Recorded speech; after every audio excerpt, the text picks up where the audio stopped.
এই চল তো দেখি, চল চল, আর টাকা নিয়ে দেয় না। চল। কোন এটা? এই সেই বাড়ি, এই এই বাড়িটা? এই বাড়িটা। চল, চল, চল, আমি যাবো না, এই বাড়ি। তুই যাবি না? তুই দাঁড়া।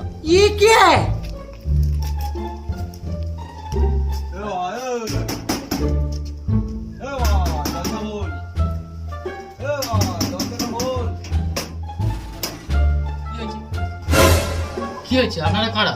তুই টাকা দিচ্ছিস না, তুই কি দাঁড়া হয়েছিস? তুই জানিস আমি কে? তুই যা, কি হয়েছে? টাকা দিবি? হ্যাঁ, আপনি টাকা নিন, টাকা নিন, দে টাকা, টাকা। আর কোনোদিন এরকম করবি না, মনে থাকবে? হ্যাঁ, আমার ভুল হয়ে গেছিল।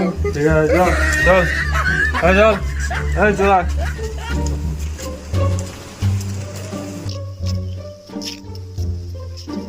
তাহলে তোমার ফিস কত? 5,000 টাকা। দে দে দে, সব করে দে। 5,000 টাকা? আমি তো ওই লোকটার কাছ থেকে 5,000 টাকাই পেতাম, তাহলে আমার কি থাকলো? দাদা 5,000 টাকা।